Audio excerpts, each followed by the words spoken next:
What's going on, ladies and gentlemen? Welcome to another episode of La Banca Podcast in English. I'm your host, Mark, aka Marquinho, aka HS Segovia, alongside two of my co-hosts. Little man, what's going on, bud? How you doing, guys? Happy to be here. I haven't been here in a long time, but it's been a very tense and very exciting week. Soccer, the Euro, Copa America, and now the transfers are getting pretty good.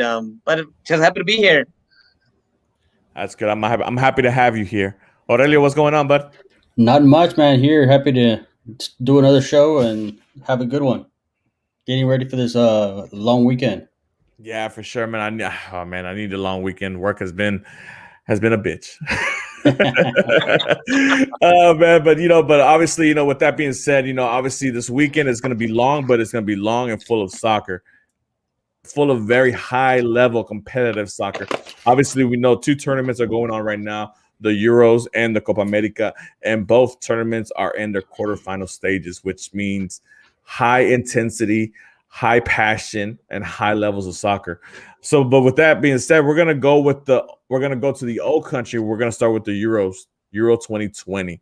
And before we get to the quarterfinal matchups that we're gonna predict and all that good stuff, let's take a look back at the round of 16 a little bit, and just give a shout out to some of these teams that took down big guys.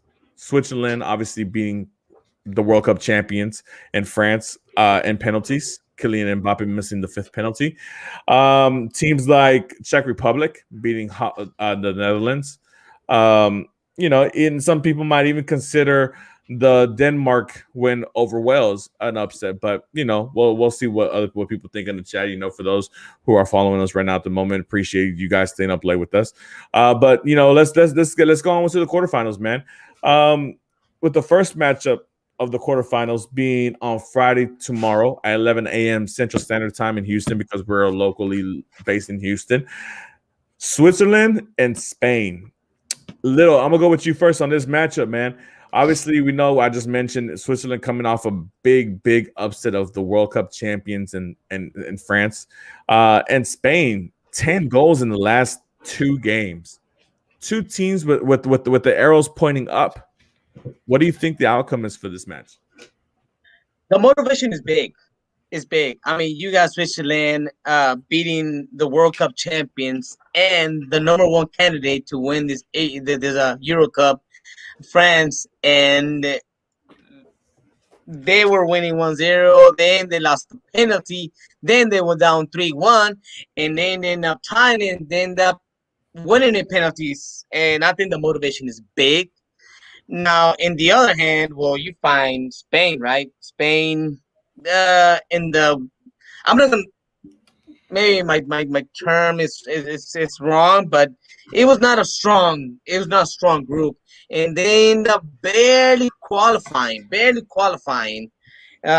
Two wins in a row, and Morata taking the dust off.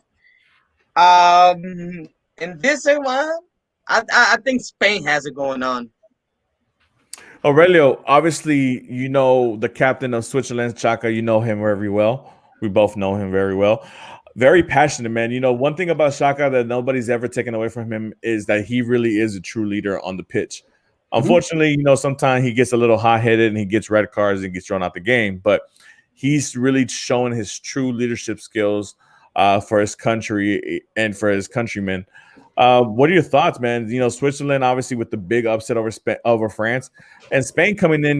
They're finally kind of hitting all cylinders here.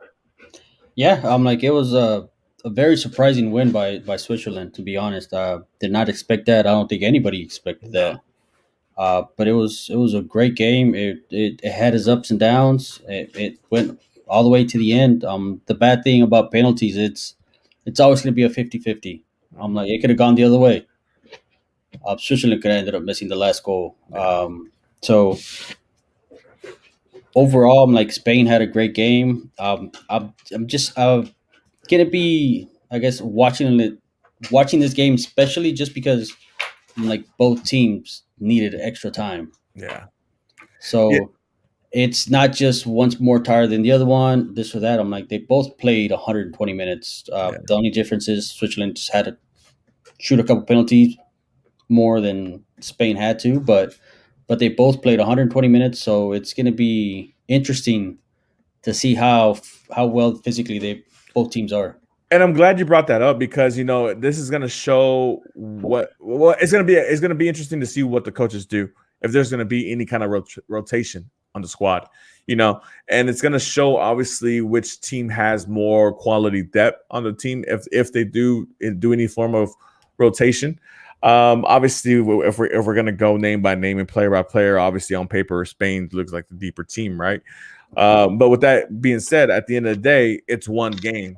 And anything can happen in one game, as we saw in the round of 16 in Euros with multiple games not having the outcome that we thought would come out to.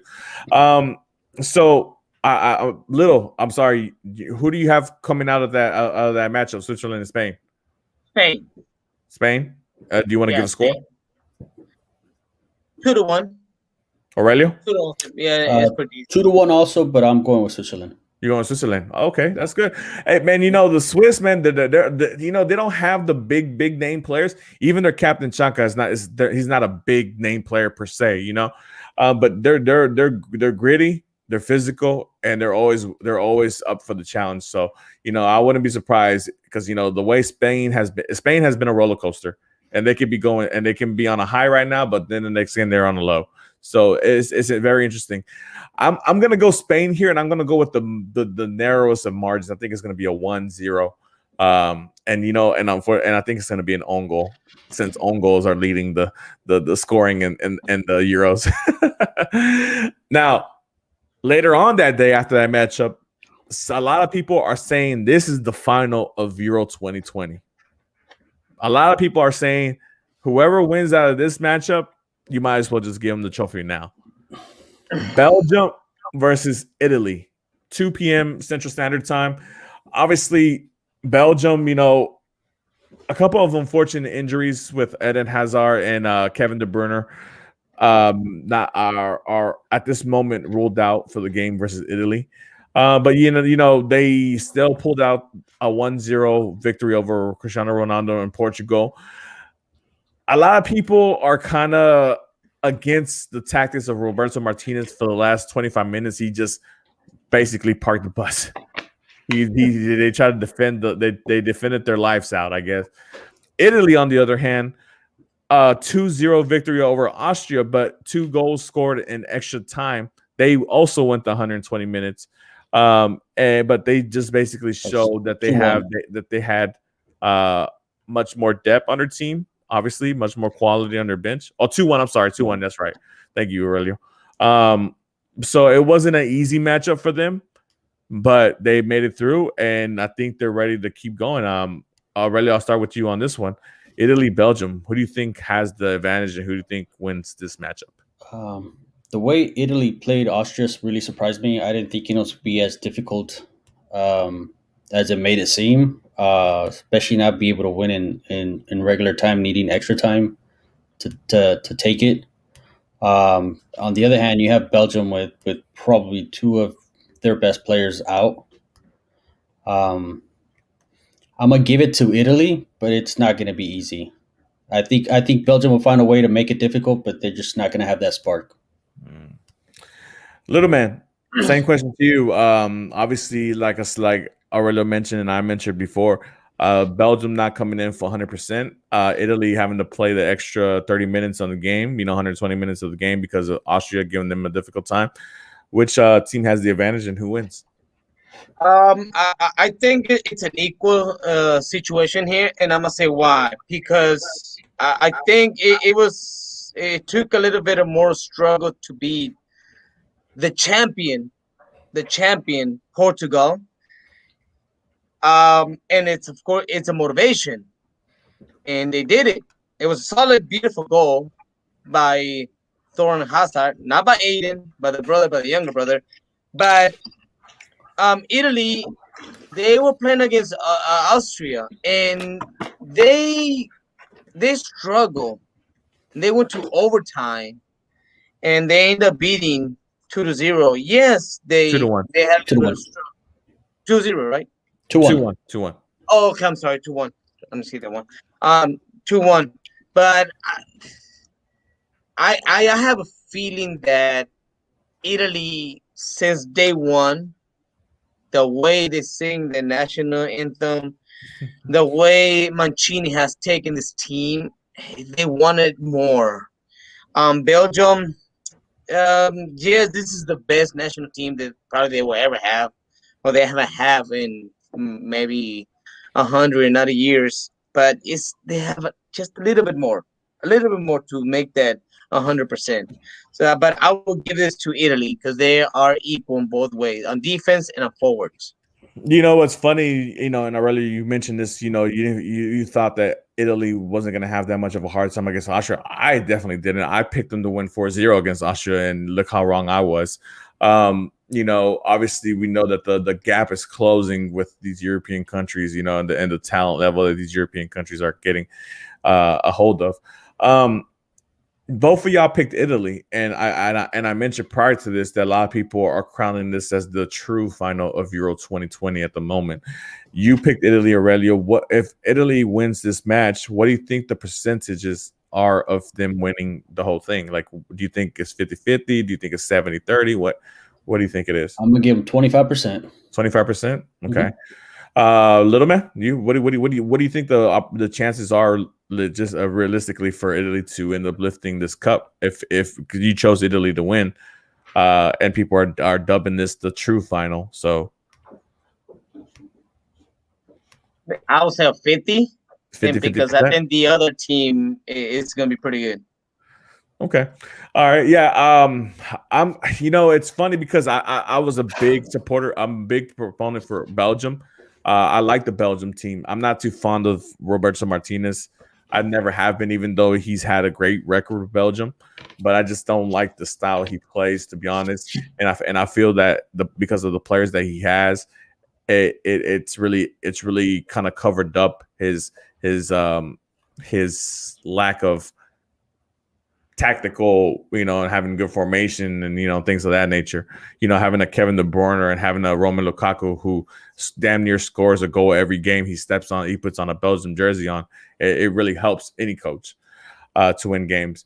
But with that being said, obviously not having De Bruyne, Hazard being out, it's going to be real tough. And I think Italy got the wake up call that they needed. They were rolling. They were arguably the best team in the group stages, and then they got a wake up call from Austria, letting them know that, hey, if you don't keep it up, anybody can beat you any given day. It's one game. So I think Italy's gonna win. I'm gonna give it a what scoreline can I give it? 2-1. I'm gonna go 2-1 scoreline. I think Italy's going to possess the ball really well. I think they're going to keep the ball away from Belgium, and not give Romelu Lukaku too many opportunities to score, because once that guy gets in that box, he's automatic.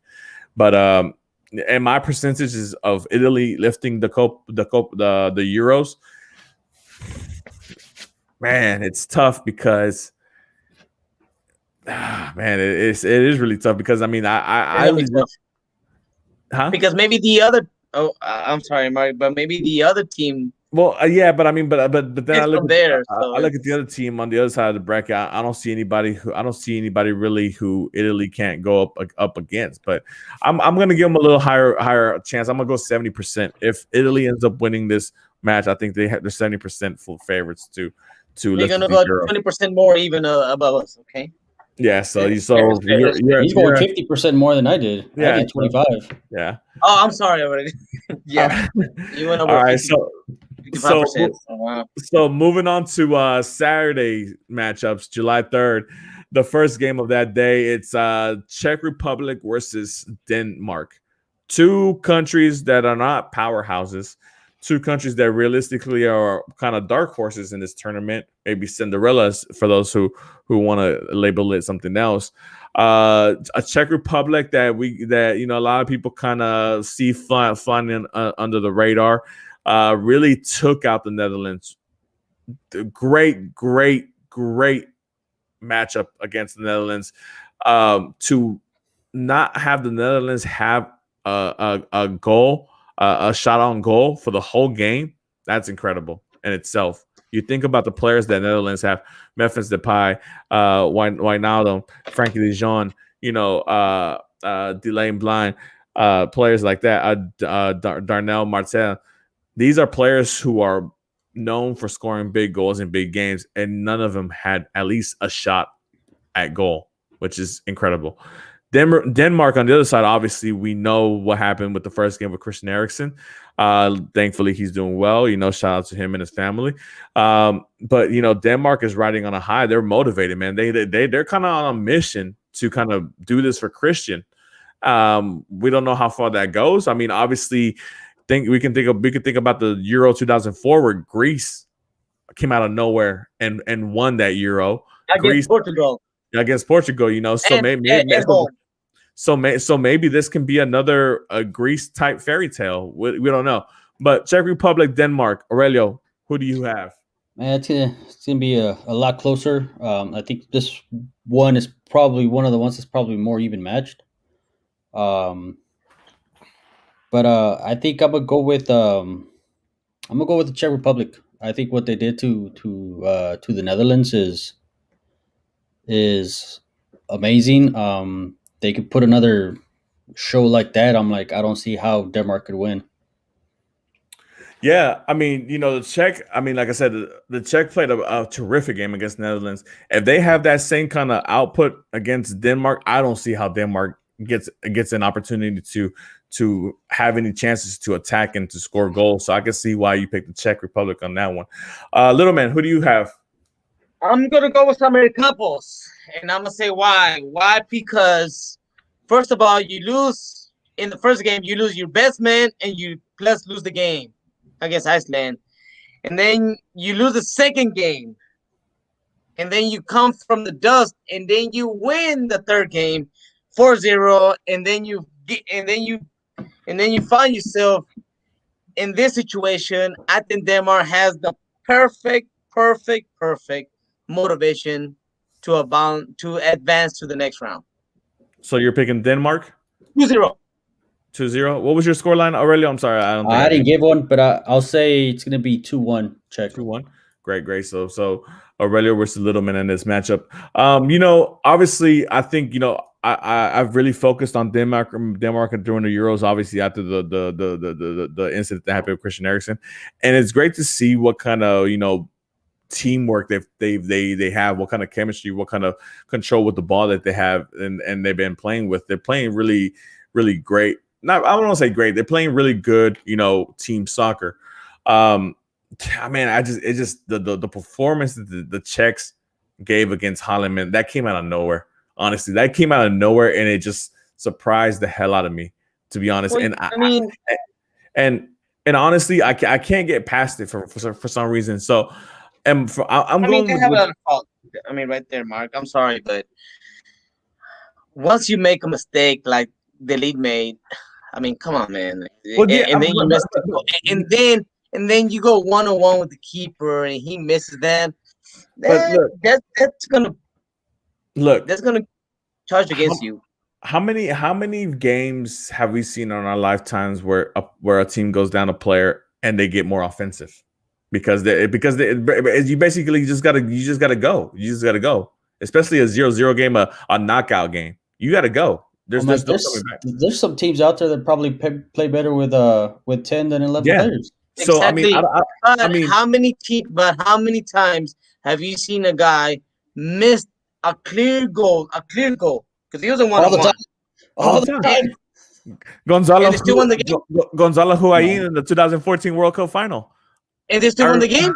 They would have won the game if he would have scored that goal. Okay, perfect, Mike. Thank you very much. But they would have won the game. Yeah. But how many times have you seen a guy go 1-on-1 and they lose and he misses that goal and they still won the game? No, it's just you cannot give a goal that clear. But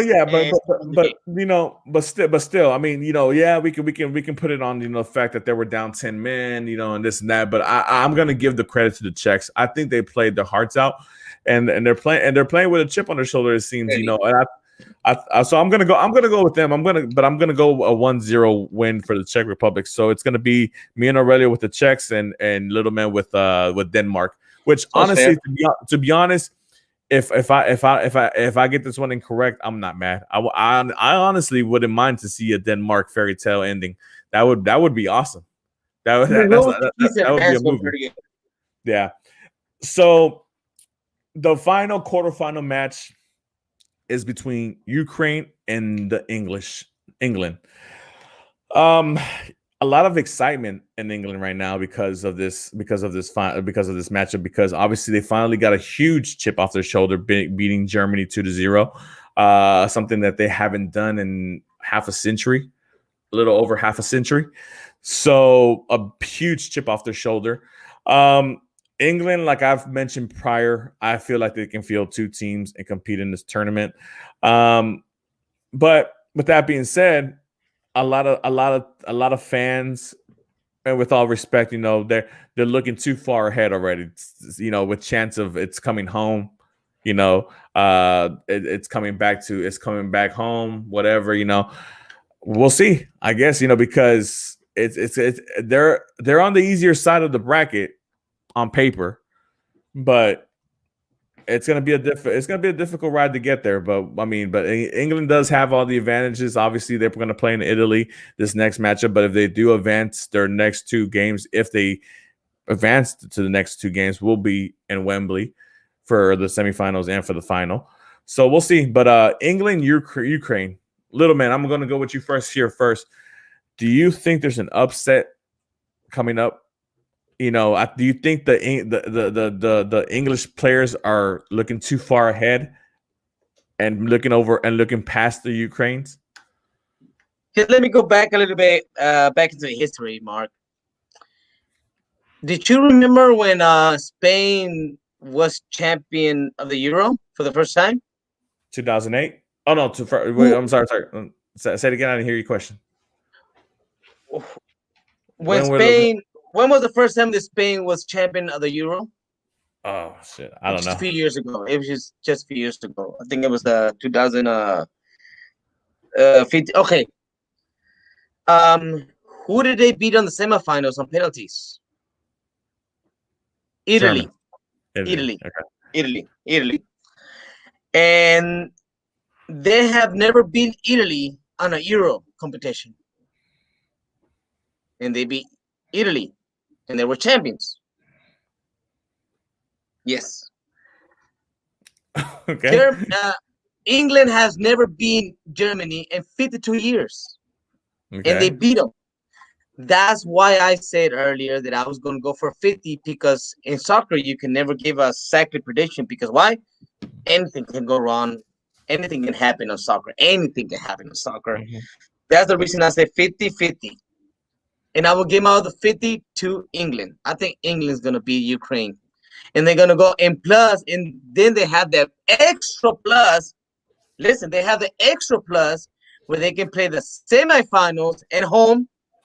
And they can play in the final at home. So I think that is one of the reasons that England can go to the final. England can beat Ukraine. Yeah, so yeah, obviously, but that's what you call looking ahead. You're looking past Ukraine. Yeah, it's all great that the semifinals and finals are in Wembley, but if you don't get past this Ukraine team, that doesn't matter. I think it's very motivating, Mark. It is motivation to beat a team that you have never beaten in 52 years. 1996 semifinals, England, Germany, penalty rounds. England goes down in Wembley Stadium, in the old Wembley Stadium. Yeah. But yeah, like I said, the thing about history is that it's history. These players have nothing to do with what happened the last 50 years. What happened the last Euros, or what happened decades ago. Obviously they know the history, they know the fun facts and things of that nature, or unfun facts in this case. But okay, cool. So what's the scoreline? England, how much over Ukraine? 2-0. 3-0. Okay, wow. 2-0. 2-0. Okay. Aurelio, I know you're a big follower of the Premier League, English soccer. I know you know every last player on the squad. So I know that you look at this English team as a huge favorite against Ukraine. Yeah. But what do you? Is there any opportunity for the Ukrainians to pull this upset? Well, there's always. Well, yeah, but I mean, but like, Yeah. is there a like a realistic, like, let's say there's some money involved in this, from a betting perspective, you know, would you be willing to put some money on Ukraine? Yeah, I Okay, would. I don't think that, like me personally, I don't think they will win. But also knowing the formation and substitutions and their head coach leaves a lot to desire. Yeah, they've been playing better, but Southgate has been known to start a wrong team, make the incorrect substitutions. It went well last game. It went really well against Germany, and that's good. For me, they have the players. Um, I'm still gonna give it to England. I'll do like a 2-1 because I just think they have better players. If Southgate does it right again, I don't see how England loses. I got you. Our one of our most active chatters and listeners and subscribers, Sama Campos, says we can call it an upset, but if Spain is a roller coaster, then I have no idea what to call England. Laugh out loud. He also says England is more likely to fall to pressure on top of not performing. They do not feed off their fan base. They actually crumble usually because of the history of disappointment. Like I said, I know, I hate this enigma about history. You know, historically, these events happen. Historically, I understand that. But when things happen, those people are involved during that time period. And then when these other things the future actions happen or present actions happen, it's different circumstances, I'm like different set of people. it's still on your record. It's still on the record for No, the no, no, team no, you're yeah, yeah, yeah. representing. Obviously, So yeah, I'm like, at the end of the obviously, day, it might yeah, not affect them personally, but it's still there. I'm yeah, like, the they blemishes are know still because there. I'm pretty Yeah, sure any player that plays for any national team knows The who their main big rival rival, is, who they've struggled with, yeah. as either watching it from when they were young, or just knowing about the history of the team. Yeah. So I'm like, it is history. I'm like, yes, they might not be part of what happened 10, 15, 20 years ago, but at the end of the day, people who watch the team, people they follow, know what happened and know what has happened. So at the end of the day, it is going to be pressure because you So, always want to surpass what the team did 20 years ago. Of course, you want to be better. So it's always going to be in the back of your mind. well, the English fans celebrated like they won the whole it damn was thing. crazy. It was crazy. Yeah, Well, I'm Pretty they, like they, extreme. going back to what we were talking about, history.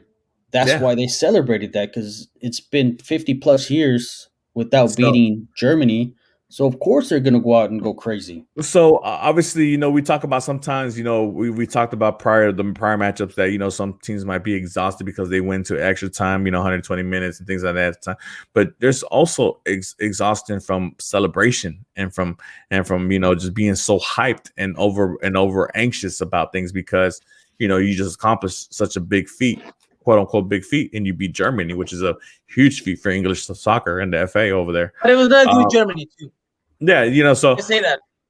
yeah, but yeah, you know, I'm a guy who loves drama a little bit.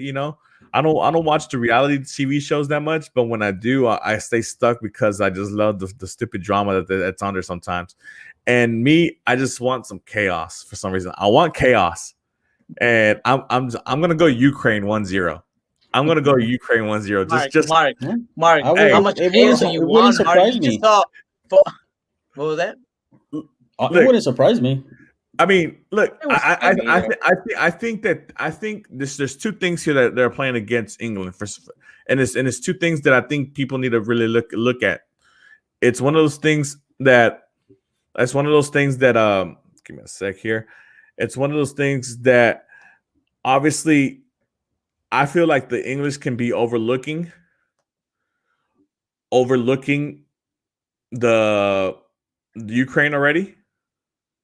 Right. They can be overlooking them. And Aurelio, hey man, Aurelio had to go, so appreciate you, Aurelio, for hanging out for the first segment. You know, you can catch that guy always in the Spanish show and sometimes in the English show. But yeah, appreciate it, Aurelio.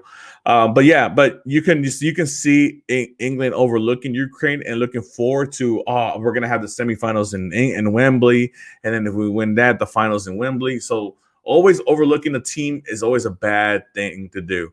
And hopefully they're not going to do that. But if they do, Ukraine can cause some problems.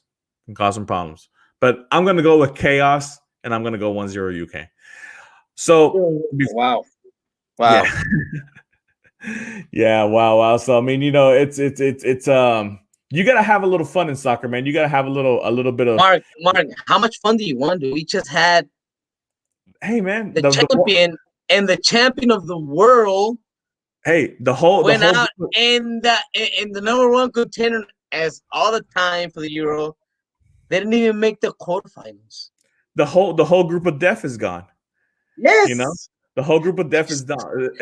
So the post that coach from Hungary. I don't know how to say it in English. He said we're all in vacations right now, and he put a picture of Cristiano Ronaldo, Toni Kroos, and Pogba at vacations.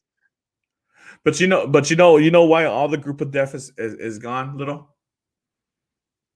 Do you want to know why? No, go ahead. Because they didn't have a strong foundation, a strong, solid foundation. Guys, Raw Creek Ready Mix, a solid foundation.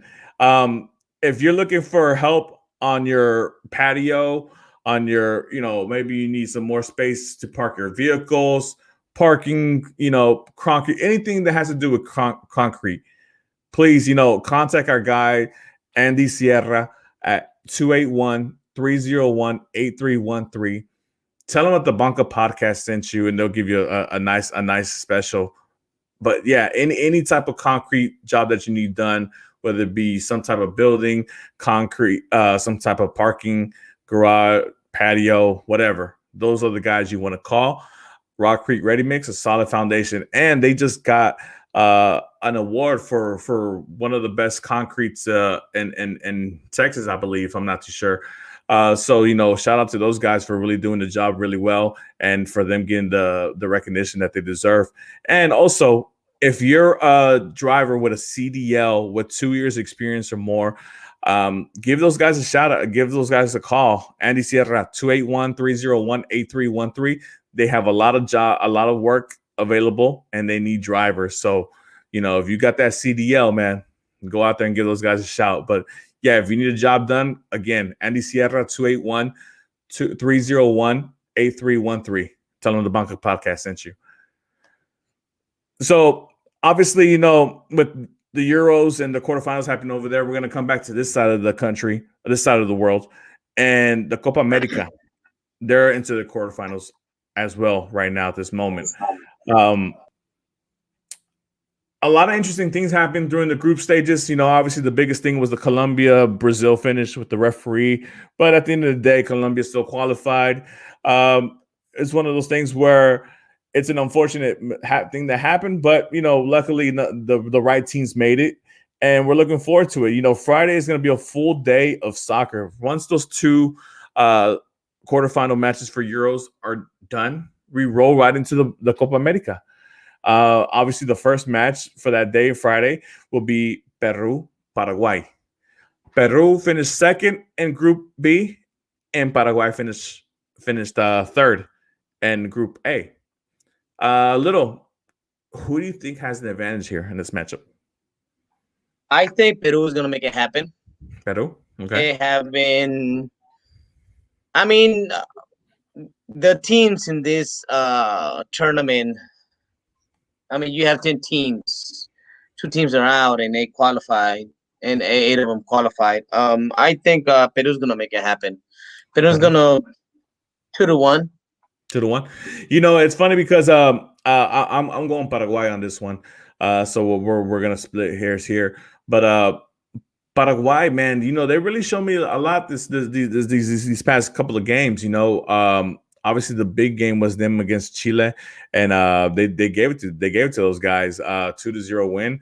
It was an unfortunate loss against Uruguay, a 1-0 with a Cavani penalty to take them down, but it happens sometimes. But I think Paraguay has a team, that's kind of flying under the radar. They have good players.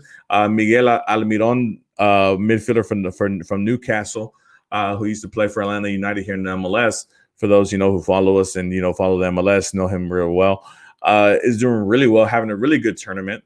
So I think they have the players and to do so, and I think they're more battle tested because I think they played a better level of competition in their group than what Peru did in Group B, aside from them playing Brazil, obviously. The second match, I'm gonna go 2-0 Paraguay on that match. So you going 2-1 Peru? You said Peru? Yeah. Yes. The second matchup that day, Friday, July 2nd, prime time, and this game honestly does deserve a prime time slot. Two countries who are recent title holders, both Brazil, the current cup holder, and Chile, who won the two previous before the previous one that Brazil won. Brazil versus Chile. Obviously, we saw how dominant Brazil was in the Group B and Group B. 3 wins with their starting team. The last game was a tie against Ecuador, but they put their subs out there. Not an excuse, but it is what it is. Chile had a little bit of a difficulty through Group A. Obviously it's highlighted by the tie that they did against Argentina. They struggled against Paraguay.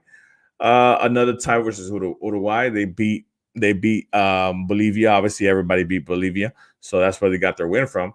But Chile, not as strong of a Chile side as we have come to know. Little Chile versus Brazil. Do you see an upset here? I don't see an upset, and Brazil has been very consistent. Besides the last 2 games, they really slack out. But I will tell you this much, Mark. If Chile gets to beat Brazil, Chile's the champion for the 3rd time consecutive. And I will sign it wouldn't be consecutive. The 3 out of the last 4. the 3 last. Okay, yeah, 3 out of the last 4. Literally, if Brazil loses against Chile, I will literally sign this. Chile is going to be the next champion. I think Brazil is very consecutive. Very consecutive. They have been very consistent, and they have a great team, and they have no reason to win, but 3-0. 3-0 Brazil. Man, yeah, Brazil obviously has been the dominant team in this tournament. Like I said, when you look at Group A and you look at Group B, obviously you can tell that Group B was the softer side of the groups, and Brazil took full advantage of that. They dominated all their games. They went out there and played that jogo bonito that we know, that we love and know.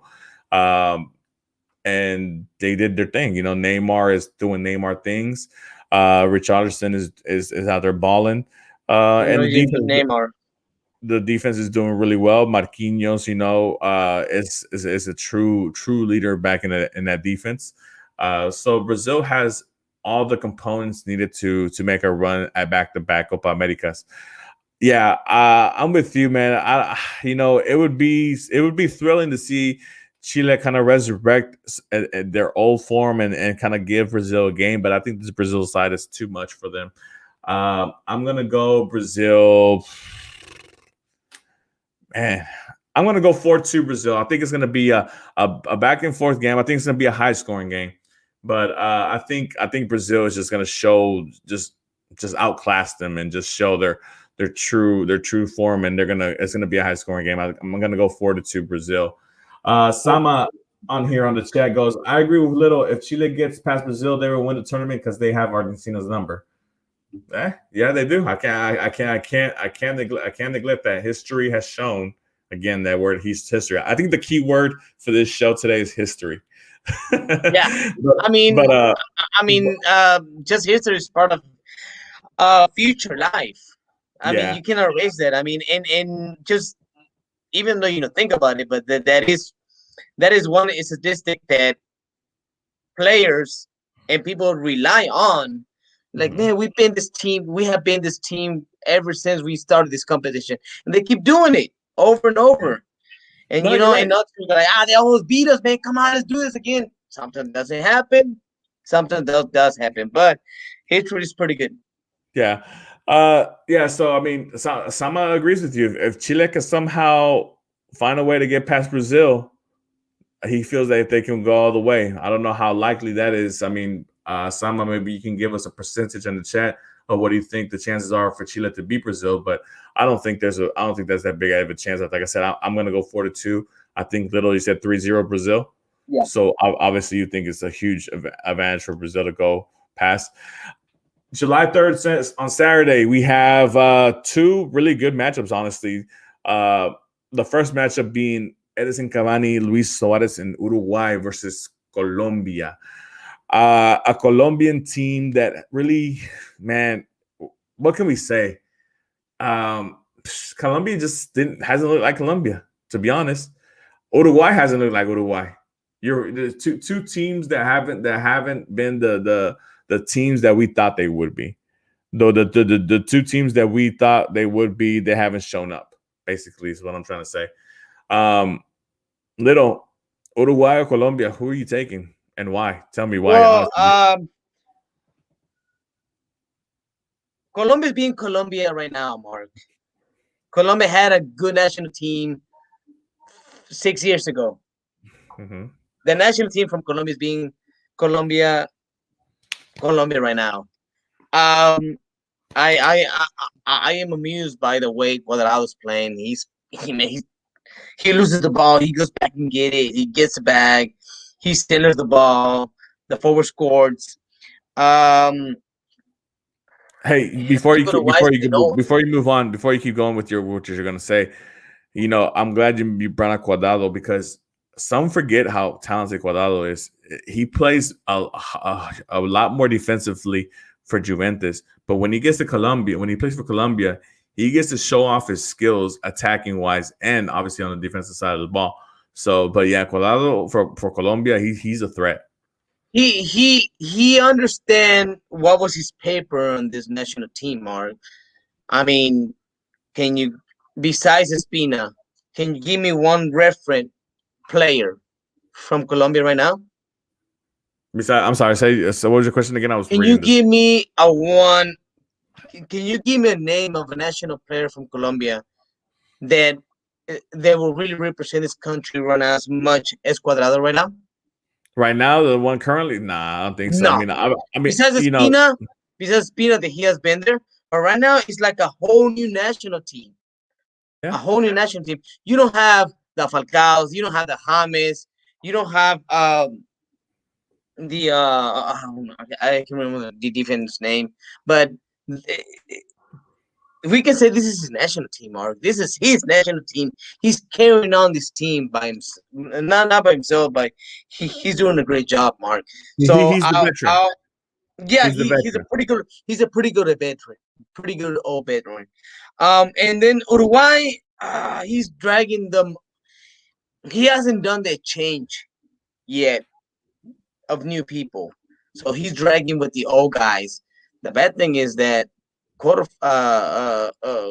qualify for the 2022 is right around the corner, Mark. It's just once it's finished up, it's coming around right next. So Uruguay's getting old. Suarez is not there. He's getting late. He's getting late in the way that he's not reaching the balls anymore. Cavani, he's not as accurate as he has ever been. I'm gonna go with Colombia on this all the way. The scoreline 2-0. 2-0. I'm looking at Colombia's squad right now. You see players like Alfredo Morales, who obviously did really well for the Scottish team and the Rangers team. Went undefeated in that whole season under Steve Gerrard, scoring crazy amount of goals in that league. You see players like Luis Muriel and Duvan Zapata, who play for Atlanta in Serie A, and you see what kind of level Atlanta have been, for the last 2 years, scoring an abundance amount of goals. They have players, they do have players, but it's just not that game changer that we're used to seeing, like a Falcao or a James Rodriguez that, prior to you saying, obviously Juan Cuadrado's there, but he's 33, 34 years old, so he's not the same Cuadrado that we remember from the 2014 World Cup, with that great Colombian team that made such a great run. And Uruguay is on the same boat as well. I mean, I think Uruguay has a lot more players in their prime, but the big difference here is that Uruguay has all these midfielders, but they have nothing but 6s and 8s. They have no 10. They have nobody to distribute and make that final pass to Suarez and to Cavani to dish them the ball for that easy, tap in like they're used to. You think of the great Uruguay teams, of these past 8 years, Nicolas Lodero, being their 10 and be able to distribute to both Cavani and Suarez and Struani, depending whichever forwards were up there. Obviously you had players like, you had 10 like Diego Forlan, who was up there distributing the ball to whoever's up there or being able to make the plays himself. You just don't have that right now currently for Uruguay. I don't think it has to do anything with the system. I think Uruguayans they play the same system from when they're little kids, barely picking up the ball. So I mean, they know how to play the system with their eyes closed. I think they just need a little bit more help on the attacking side of the ball, as far as from the midfield. And at the end, if somebody can step up and do that for them, I think they'd be dangerous again. But looking at the last 3 games, they just haven't been there. They just haven't clicked at all. Obviously it's a one game, and maybe they find it all and they go back to being the Uruguay that they were. But I find that very difficult to make it true. So, with that being said, I think this game's going to go to penalties. And, in penalties, it's a toss up. It's 50-50, realistically, And I think Uruguay passes on penalties just because of you got Cavani taking a penalty, you got Suarez taking penalty, you got Valverde taking penalties. You have more experienced penalty takers than you do with Colombia. So obviously, I'm gonna go Uruguay penalties going on to the semifinals. So we'll see what happens with that, man. But it's gonna be interesting. Like I said, these next 2 days are gonna be filled with international soccer. It's gonna be great. A lot of fun, a lot of excitement. I'm looking for a lot of upsets too. I mean, I'm as much as I love to see the big teams. You look at the upsets and you're like, man, if an upset happens here, that would be awesome. And obviously I know you little. I mean, obviously you see my scarf up here, Argentina. We can't, and that's the last match that we're gonna talk about for the quarterfinals here. I know you would be happy with an upset of Argentina if it happens, but Argentina, Ecuador, what are the chances of an upset happening here with Ecuador beating Argentina? Obviously, Argentina were their leaders in Group A. A lot of people saying it wasn't a dominant performance like Brazil. Brazil was a more dominant performance, but Argentina did what they needed to do, and they were on top of the table. And they faced the last qualifying team in Group B, which was Ecuador. Ecuador didn't really show anything. They had a lot of fight against the B team of Brazil, but still ended up with a tie, but which was enough to get them through. So here they are, Argentina, Ecuador. Little, what are your thoughts? Argentina, they have to win by a better team, by history, and because they got one of the biggest games coming up if Uruguay gets to win. El Clásico del Río de la Plata, that's maybe a final. I think by history and by team, Argentina has to win at least 2-0. And please, please, please, Messi, please show up. Well, Messi showed up against Bolivia. Yeah, but who's Bolivia? I'm sorry, with all due respect. Hey, you don't say nothing when Ronaldo's scoring all those goals against unknown European countries, but He scored anyways, Germany. But yeah, man. I mean, obviously, I'm pulling for Argentina. I honestly feel that they have the team to go all the way and win it. You know, I'm glad that they had the game against Bolivia that they had because it lifted their confidence, even though they were winning, even though they beat Uruguay, they beat Paraguay, they tied against Chile, you know, so they've been having positive outcomes, right? But but to have that quote unquote kind of big game where they just exploded, it's good to see. It gives the players more confidence. Lautaro Martinez scored a goal in that game. Hopefully that builds on his confidence to kind of show up a little bit more. So obviously, I'm going to take Argentina, and I think it's going to be I'm gonna go 3-1. I think Argentina is gonna score 3 on them, 3-1. Argentina to make it past Ecuador. I don't think Ecuador really has. They can play physical. They can cause a little bit of problem, maybe slow down the attack on them. But after a while, I mean, especially in that humidity in Brazil, you can only play that way for so long, before you start getting tired and you just tire it out. And then Argentina has the depth and they have the bench players to come in, and be on fresh legs and to take advantage of that situation. So Argentina 3-1. Great. Obviously, with these international tournaments and then very important international tournaments going on, it kind of makes it a little bit slow as far as it comes for transfers during the summer transfer window because there's a lot of negotiations. A lot of players are not where they're supposed to be. They're in different countries playing for their country. They're halfway across the world, from the club that they play. So the transfer window has been a little bit slow than what we expected. But, with that being said, there's a lot of rumors and there's a lot of transfers that have been confirmed. And, obviously every week that we get on here, we want to update you on those transfers that have been confirmed. And two, made it out to us this morning, just recently. And two big ones, to be honest. One being Jadon Sancho from Borussia Dortmund going to Manchester United for an estimated 90 million euros, which is $101 million US. Obviously, a Manchester City academy player before he went to Borussia Dortmund. What's interesting about this deal is that Manchester City gets 15% of that transfer fee. So Manchester United puts a little bit of money back into Man City's pockets, because they need money. So your thoughts, man? Your thoughts on Sancho going to United? Just what do you think? Is it a good step for him? Is it a good team for him to go to? Just your thoughts on it. Well, Mark, just before you say, this is the new era of transfers. The first team that has this player gets also money. And it's very funny, right? I mean, you say that Man City gets money out of this transfer. Like, what? He hasn't been there like in years. He didn't even, hardly even played.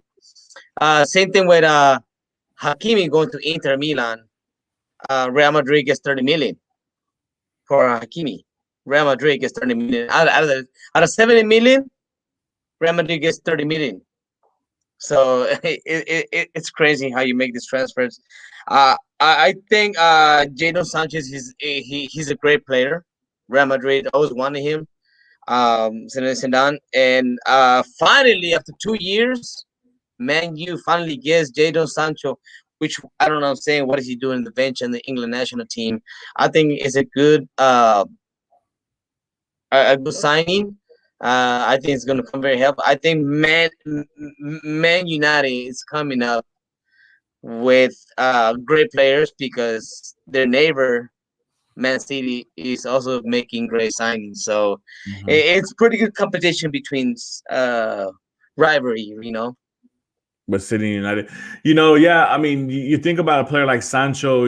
He's 22, I believe, maybe going on 23. So he's a really young player, hasn't even hit his prime yet. And you're gonna pair him up with a Marcus Rashford, who obviously he's 23, 24 himself. You got a Mason Greenwood over there as well. Daniel James, a Welsh player who's pretty young as well. So I mean, like these all those players to go alongside with a Bruno Fernandes, who's 25, so he's not old either. With that being said, Manchester United has a really young core of guys who are really talented and can close the gap on Man City, depending on what happens with Man City with those guys. Because Man City, even though they are signing or they're attempting to sign players like Harry Kane or Jack Grealish, they're going after the more aged, the more experienced player, while Manchester United seems to be going after a young, promising, up and coming player. And let's not kid ourselves. Jordan Sancho has done really, really well in Germany in those 4 years. He came out guns blazing as a 17-year-old, 18, 19-year-old, 20-year-old over there. He dominated, did a lot of really good things. I think 3 out of 4 years he had double-digit assists and double-digit goals, which is always a great feat to have. So I think it's a great move. Local kid, obviously from Manchester, not gonna be wearing blue this time. Gonna go back as a red.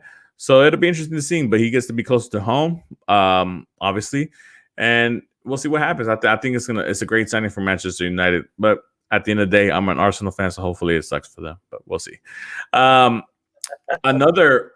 transfer that just came across earlier this morning that that looks to be at the 11th hour. Somebody that a lot about. PSG. It feels like PSG is on the show every week now. PSG is just signing a player every week. Money, Mark.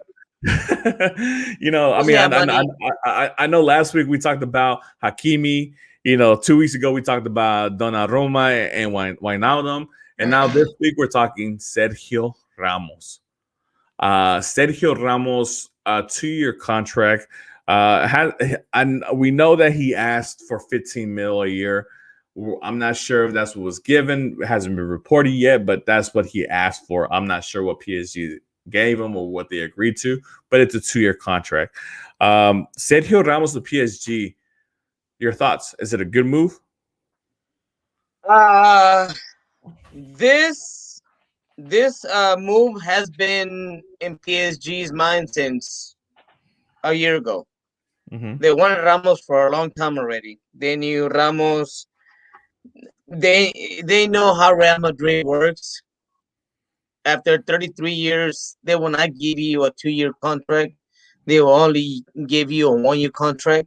So they kind of knew where this story was going. Ramos, just for the transfer thing between him and because it's not the team no more. It's between him and the the club. It was going to be a 20 million plus a $15 million per year contract. For what I think if that was his standards, that's what PSG gave him, right? So I think PSG wants. They really want the champions. They really want the champions. They want to build a pretty good team. They have seen themselves. They have seen themselves close to winning it. With that 2 years ago with the Bayern Munich upset 1-0. That's what they won. Earlier in the Spanish show, they said that Ramos was going to be the bench because, of course, Kimpembe and Marquinhos being the captain and Kimpembe being from the national team and the starter for the national team. He was going to be the bench. Well, we still don't know, but PSG wants to make it happen. They got a lot of money, and they can spend as much as they want. So I think it's a pretty good transfer. I think it's a pretty good fit for Sergio Ramos. He deserves what PSG is giving him because he has worked hard. And I mean, for me, he's one of the best defenders in the last 10 years. Yeah, I mean, I'm obviously going to agree with you on that. I think he's one of the top 2 defenders in all time in Spain history. One of the top defenders of all time in all history, to be honest. So we're gonna give him his roses that he deserves. Do I think it's a good fit for PSG? I think it's a great fit. I mean, Marquinhos and Kimpembe obviously are your starters, but to have a natural born leader like Ramos available to you, it's always great. It's like having that second coach on the pitch. Somebody who can direct players when they're out of position or whatever, or when they need to, A leader. or when, yeah, a true leader. So I think it's a good showing for PSG. I mean, but just think about it, man. That back lineup of PSG with Hakimi at right back now, Ramos as a third center back with Marquinhos, Kimpembe, and Donnarumma as your new goalkeeper. For a long time goalkeeper. Yeah. So I mean, Yeah. PSG is doing something. I guess next week we'll see what the next player that they sign is next week. Maybe Messi next week. So guys, obviously we're at the end of the show. Guys, we appreciate you staying up with us. I know sometimes, these English shows, they end up being aired at a late time, which we don't determine it to be, but that's just how it rolls. But we appreciate all the support. We appreciate the interaction on the chat. Sama, shout out to you. You're always around, you're always around. Appreciate all the support and all the back and forth. But with that being said, anything you want to say before we go? Have a great 4th of July, guys. Enjoy your weekend. Don't drink and drive. Stay good, stay healthy, and I'll see you next Thursday. Yeah, for sure. Guys, happy 4th of July, and just to stay a little bit local here with soccer, hopefully I get to see some of y'all out there at the Dynamo game, July 3rd, 7:30 against FC Cincinnati. Going to be really exciting. We're expecting a full packed house. The first game to be 100% capacity. Nice. So we'll see what happens, man. But with that being said, guys, always remember, to give us a like, subscribe if you haven't already. If you know anybody that loves soccer, let them know about the show. Tell them to subscribe, to be interactive with us. Leave comments on any episode. It doesn't matter what episode. It could be episode 1 or this episode. Leave a comment about what you want us to talk about. If there's a specific league or team that you want to talk about, or you want to be more involved with something, let us know, man. We're always open to anything. We're not professionals. We're amateurs. So we have a whole vast availability as far as different things and different outlooks and things of that nature. But guys, we appreciate the support. So see you next Thursday.